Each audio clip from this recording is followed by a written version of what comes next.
Em 2005, um cadáver foi encontrado no anime Friends, e o que era para estar enterrado a 7 palmos desse chão acabou virando um acessório de cosplay. Mas afinal, o que houve no anime Friends de 2005? Qual foi a sequência de acontecimentos que nos levou até esse trágico evento? Anime Friends é um evento paulistano onde, anualmente, é realizada uma concentração em massa de otaku fedido. Com suas filas enormes e cheiro de CC, o público, por via de regra, realiza uma série de tradições, como gastar dinheiro em boneco e mangá, cantar belas canções nipônicas e, principalmente, repito, principalmente, se caracterizar de personagens icônicos da cultura otaku, o famigerado cosplay. E apesar de que em 2005 cosplay não era tão difundido quanto é hoje em dia, ainda assim era possível encontrar inúmeros cosplayers por aí. Pessoas que se entregaram de corpo, e alma também, para realizar a melhor caracterização possível, desde Naruto, Dragon Ball, Simpsons, ok? O problema é, a busca pela perfeição no cosplay é uma jornada que leva os fãs ao limite da sua criatividade e também dedicação. Mas, para alguns, esse desejo pela perfeição acaba por se transformar numa obsessão, capaz de conduzi-los a atos extremos, até mesmo utilizar um cadáver como acessório.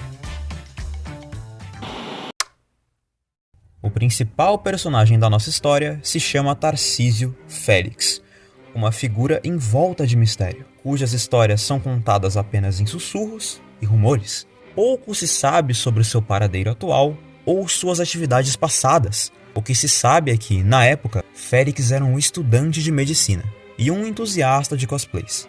Para o anime Friends de 2005, Félix estava determinado a se destacar como Kankuro, um personagem de Naruto conhecido por controlar marionetes, feitas a partir de corpos de ninjas derrotados em batalha. É fácil ver que, para personificar Kankuro, Félix precisaria de uma marionete autêntica, e é aqui que essa história toma um rumo inusitado. Por algum motivo que nós não sabemos, Félix teve uma ideia um tanto quanto exótica para poder improvisar sua marionete. As faculdades de medicina frequentemente têm corpos disponíveis para o estudo, oriundos de doações ou de pessoas não identificadas. Sem querer se envolver com homicídio, provavelmente, Félix decidiu que a marionete perfeita estava mais próxima do que ele imaginava. Estava no laboratório de sua faculdade. Assim, com a sua marionete improvisada, Félix foi para o evento. Inicialmente, o forte odor emitido pelo adereço não foi notado. Afinal, o anime Friends estava repleto de diversos odores, dos mais florais até os mais questionáveis. No entanto, a situação começou a complicar quando o concurso de cosplay teve início, onde os cosplayers vão até um palco, sobem e se apresentam. Nos bastidores, onde o ar era mais rarefeito, o cheiro se tornou mais perceptível. Os organizadores, percebendo a situação, pediram a Félix para revelar o conteúdo de sua marionete. Foi aí que o pior aconteceu. Félix foi pego de surpresa e a polícia e a ambulância foram chamadas, resultando no cancelamento do evento. O que era para ser uma simples celebração de cultura pop japonesa se transformou em um acontecimento que seria lembrado por anos. Quer dizer, será que foi lembrado?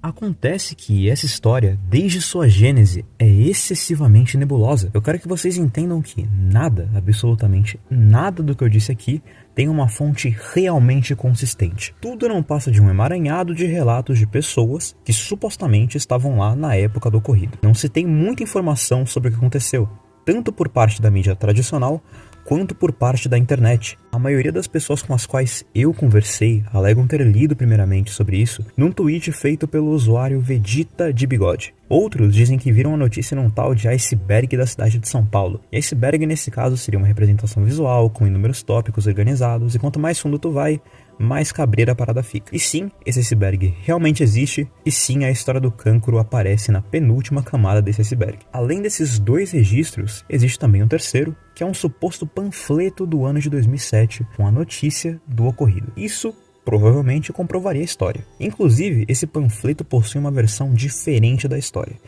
e a gente já vai chegar lá.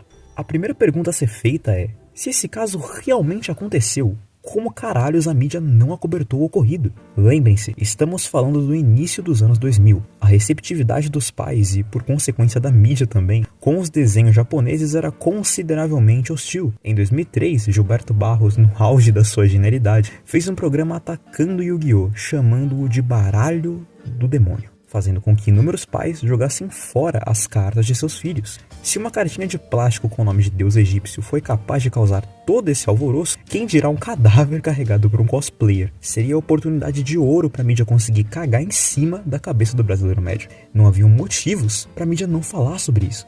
A justificativa para que a mídia não falasse sobre foi que a Yamato Corporation, a dona do Anime Friends na época, conseguiu abafar o caso ao ponto de que ninguém, repito, ninguém da mídia conseguisse emitir um burburinho sequer.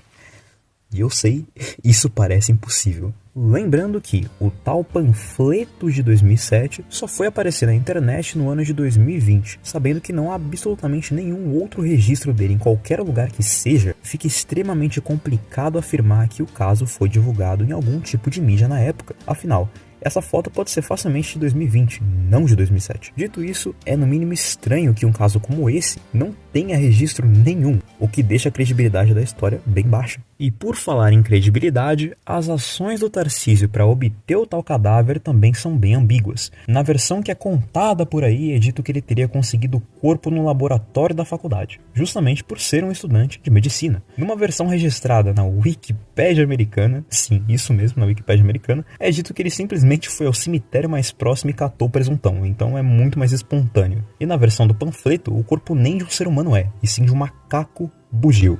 De novo, toda essa confusão deixa a história com menos credibilidade ainda. Então eu mesmo fui atrás de registros daquela época para poder ver se alguém tinha comentado sobre, se tinha alguma foto, qualquer coisa que seja. Na internet eu consegui achar um blog do ano de 2005 com fotos dos cosplayers. E sim, tinha um cara vestido de cancro. E tinha um texto também descrevendo como foi o evento. E sim, esse texto confirma algumas coisas da história, como por exemplo, a tal aglomeração que teria impedido as pessoas de sentirem o cheiro do cadáver a princípio. Mas não tem nada citando o cancro, não tem nada citando um cosplayer com algum cheiro esquisito além da conta, não tem nada sobre polícia, ambulância, absolutamente nada sobre isso. No máximo, reclamações sobre aglomeração e também falta de cesto de lixo. E essa evidência, para muita gente, pode ser suficiente para comprovar que essa história é balela, mas eu não estava satisfeito. Então eu fui atrás de pessoas que realmente estiveram naquele evento, naquele ano, naqueles dias. Foi nessa procura que eu encontrei um trailer de um documentário do Anime Friends de 2005. Nada melhor do que isso, eu fui atrás da pessoa que fez esse documentário e que publicou esse vídeo na época, que é o Rafael, a fim de obter mais informações sobre o que aconteceu, afinal, ele estava lá praticamente todos os dias do evento. E foi isso que ele me disse.